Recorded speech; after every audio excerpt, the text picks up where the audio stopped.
Dosen nyentrik. Assalamualaikum warahmatullahi wabarakatuh. Waalaikumsalam warahmatullahi wabarakatuh.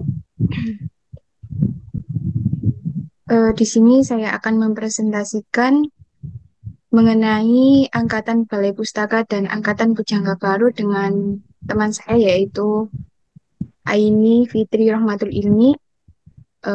Materi yang pertama akan disampaikan oleh Aini.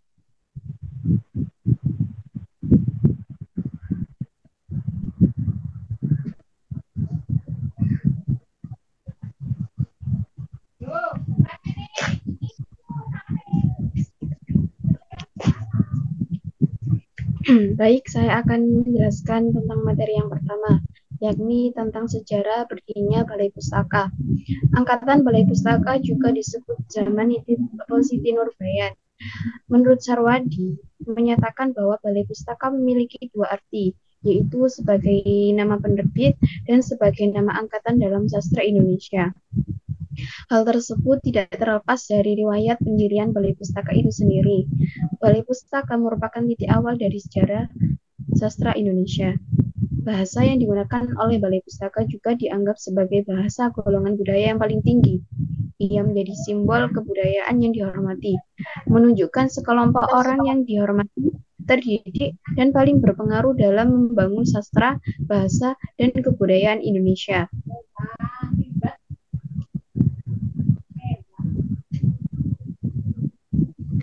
Dan materi yang kedua, yakni tentang prosa Angkatan Balai Pustaka.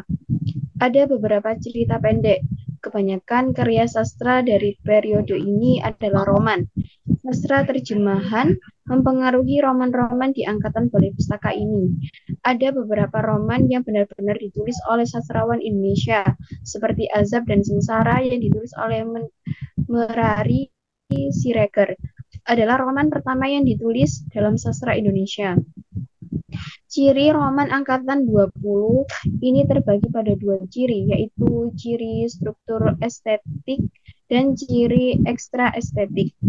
Nur Sultan Iskandar, Umar Rusli, dan Abdul Muiz adalah tiga tokoh penting di Balai Pustaka menurut Sarwadi.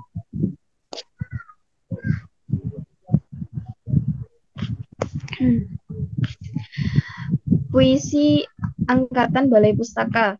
Puisi Melayu lama masih berpengaruh pada puisi abad ke-20. Namun, puisi abad ke-20 ini memiliki ciri-ciri khusus seperti berikut. A. Menggambarkan isu-isu seperti pertentangan, paham antara kaum tua dan kaum muda, pertentangan adat, kawin paksa, permaduan, dan lain-lain. B. Kedaerahan masih lebih penting daripada persoalan kebangsaan.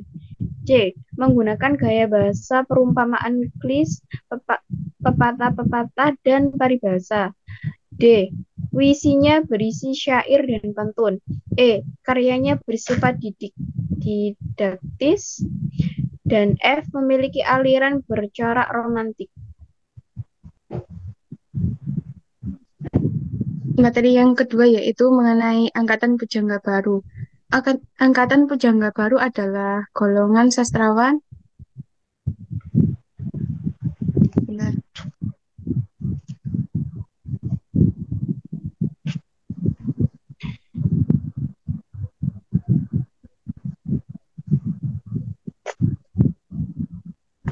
Golongan sastrawan yang tersebar di Indonesia yang tulisannya pernah dimuat di dalam majalah Pujangga Baru.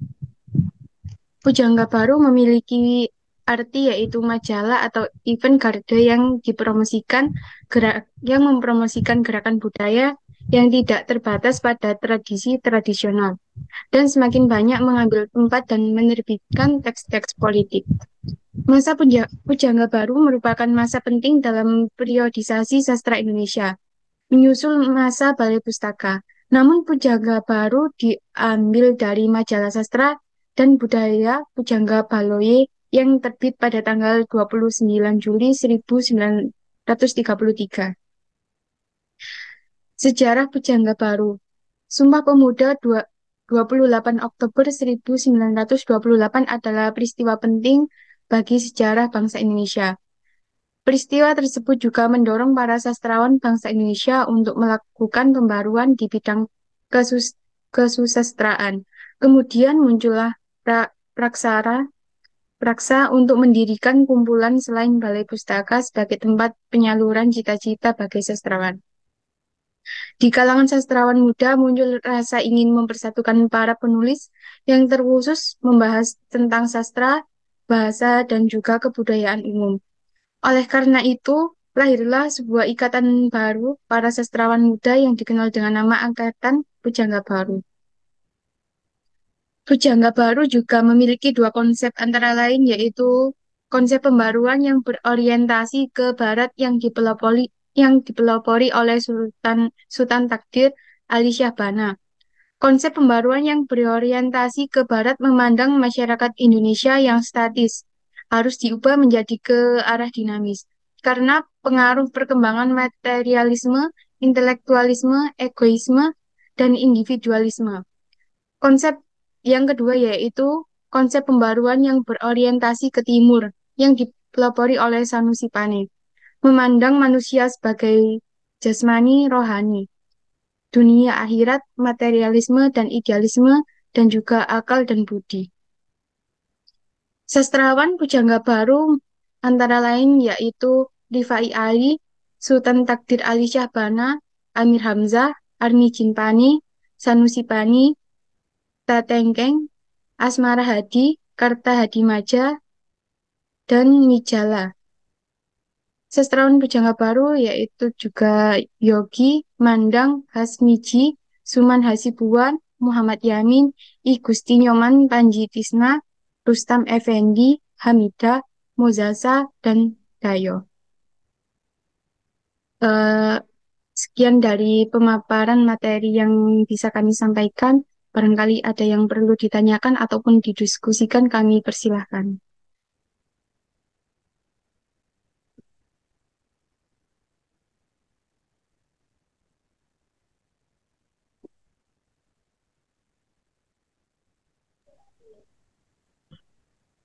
Baik, di sini saya akan bertanya. Iya, silahkan. Pertanyaannya adalah, apa tujuan didirikan Balai Pustaka? Tuh,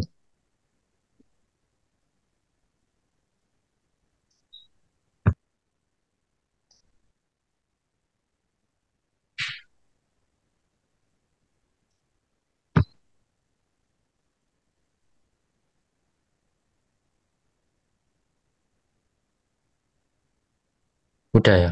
A- Pertanyaannya apa tujuannya didirikan Balai Pustaka? Tuh,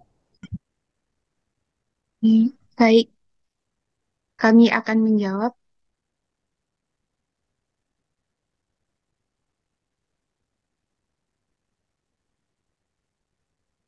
Silahkan, Aini. Baik, saya akan menjawab pertanyaan dari Mas Ahlan. Tujuan didirikannya Balai Pustaka adalah untuk mengembangkan bahasa-bahasa daerah, utamanya di Hindia Belanda seperti bahasa Jawa, bahasa Sunda, dan bahasa Melayu, dan juga bahasa Madura.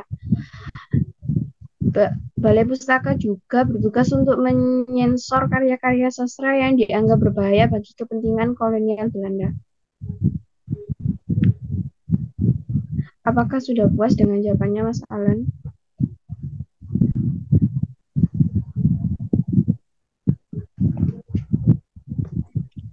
baik,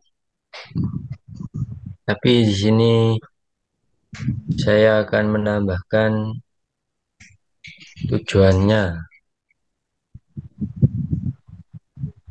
Pada masa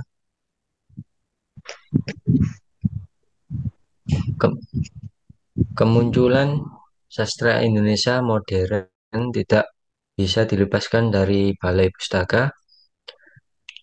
Balai Pustaka berawal berdiri di tahun 1980. Waktu itu Komisi Bacaan Sekolah Adat dan Bacaan Rakyat juga dikenal sebagai komisi sekolah yang merupakan pendahulu dari Balai Pustaka.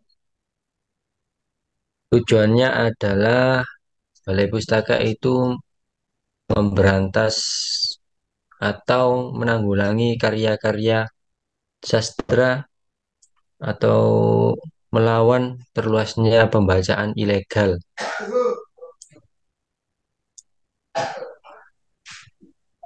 Jadi kesimpulannya adalah untuk menanggulangi atau melawan pembacaan ilegal.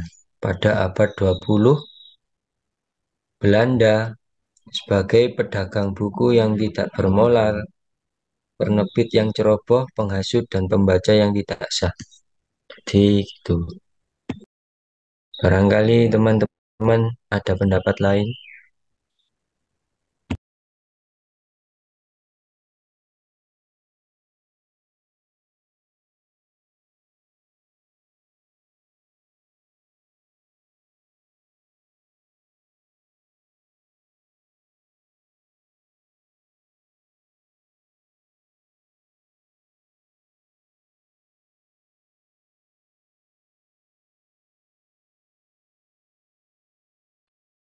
Barangkali teman-teman yang lain ada yang menambahkan ataupun mempunyai pendapat lain, kami persilahkan untuk menyampaikan pendapatnya.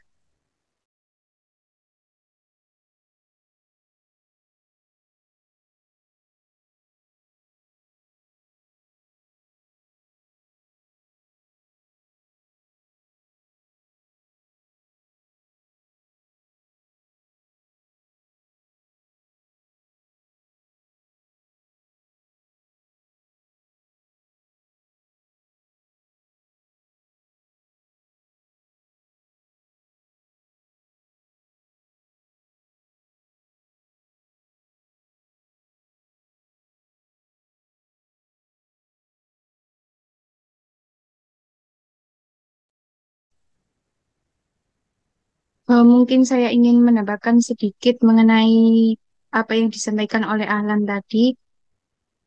Eh, sejarah sejarah berdirinya Balai Pustaka.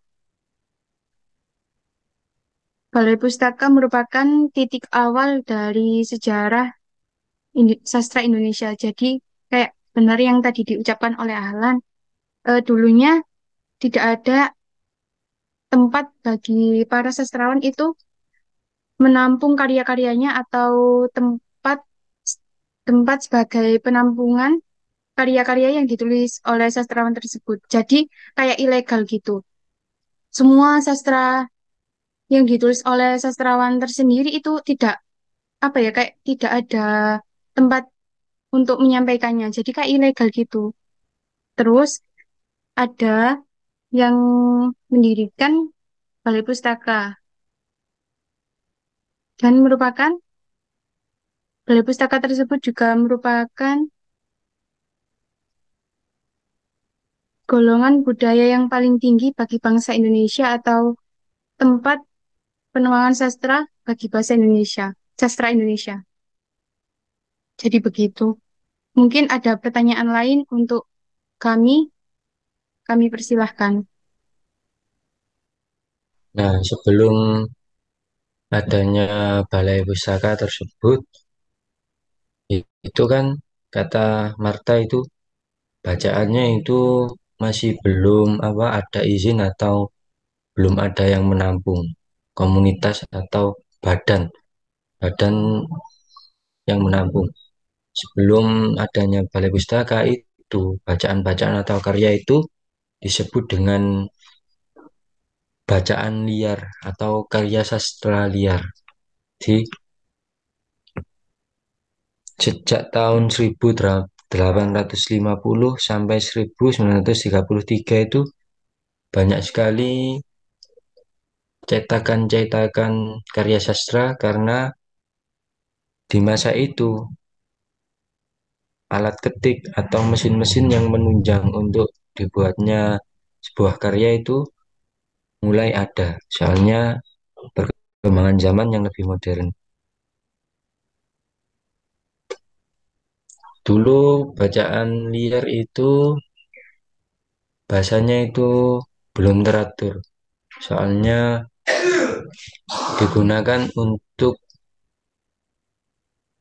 bertujuan untuk mempengaruhi rakyat-rakyat atau kaum kaum yang derajatnya itu petani atau pedagang buruh itu supaya dia itu bisa melawan Belanda atau apa kayak di doktrin dari bacaan liar tersebut untuk melawan penjajah zaman dulu. Itu hubungannya dengan apa yang disampaikan Marta seperti itu menurut saya.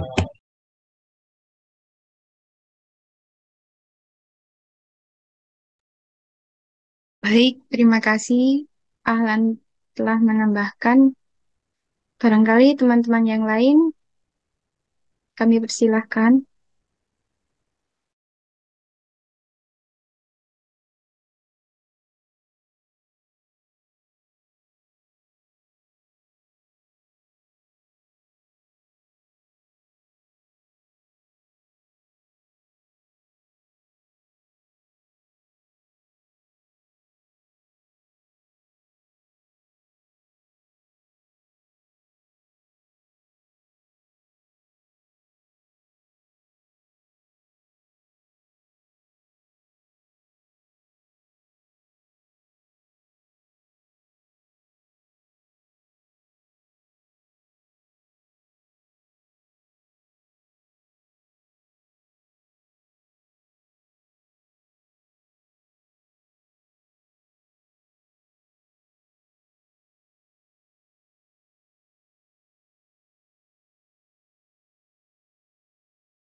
Jika yang tidak ada yang ingin bertanya, kami tutup.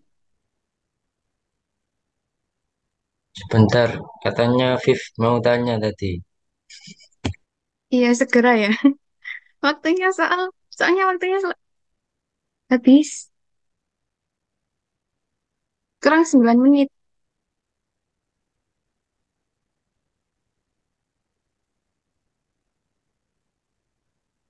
Ayo.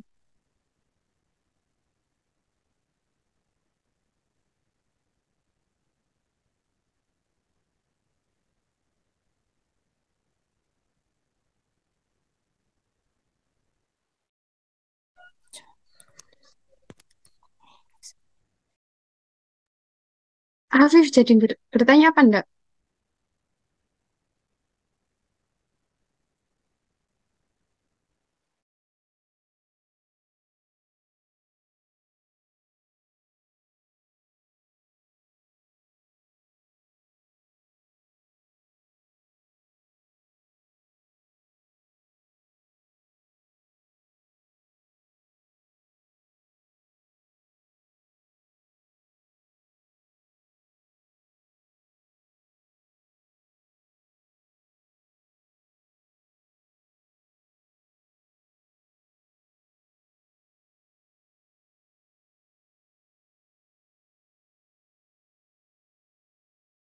Baik, Mas Afif, apa jadi untuk bertanya?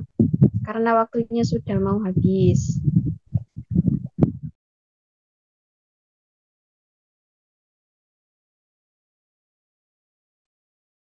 Kalau enggak bisa on mic, bisa lambaikan tangan jika tidak.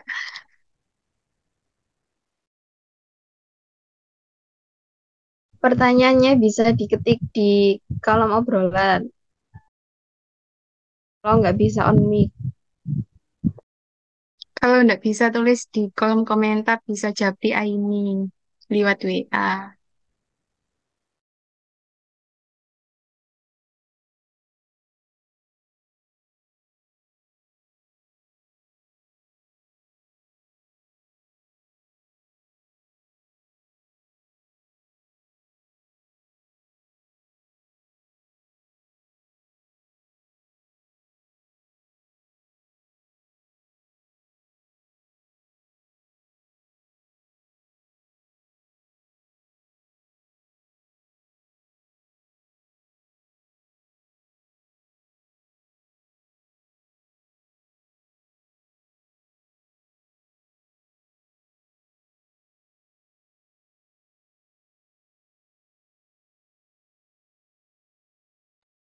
Oke, saya akan membacakan pertanyaan dari Afif, yaitu kesimpulan apa yang dapat kita ambil mengenai materi yang Anda sampaikan untuk pengetahuan kesusastraan.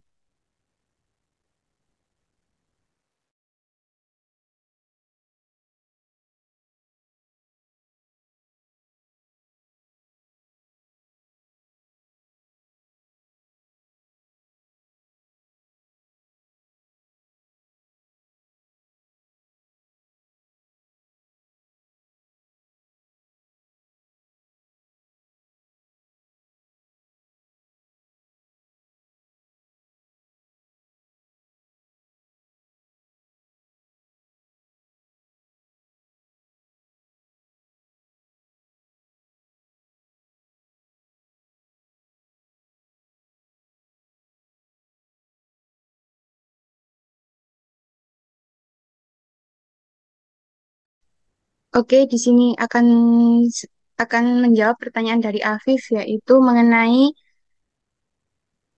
pengetahuan kesusastraan yang tadi saya sampaikan, manfaatnya begitu ya. Manfaat yang bisa kita ambil dari materi yang tadi yaitu yang pertama kita bisa mengetahui mengenai Angkatan Balai Pustaka dan Angkatan Pujangga Baru.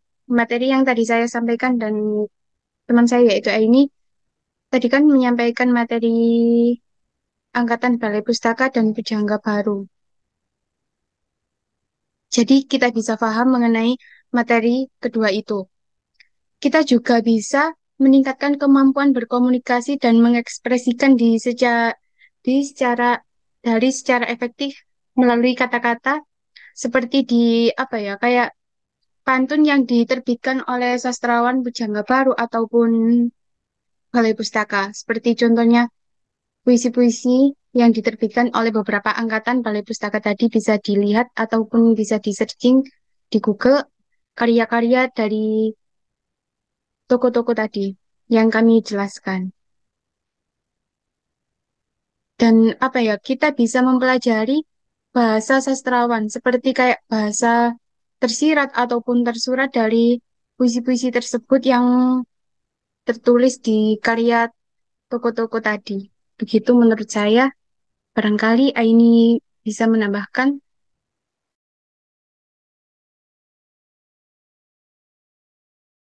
Baik, di sini saya akan menambahkan dari pernyataan yang diberikan, dari jawaban yang diberikan oleh Marta, saya sangat setuju dengan hal tersebut. Karena dengan kita mempelajari tentang sastra Balai Pustaka serta Pujangga Baru, kita dapat memahami tentang sastra-sastra dahulu dan tentang sejarah berdirinya sastra itu pada awalnya itu seperti apa gitu. Sekian dari saya. Oke, berhubung waktunya sudah habis, kurang sedikit, kami pamit undur diri. Jika ada salah kata ataupun salah jawaban ataupun yang lainnya, kami ucapkan mohon maaf dan lahir batin. Wassalamualaikum warahmatullahi wabarakatuh.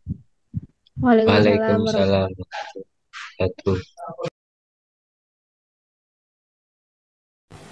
Jangan lupa subscribe.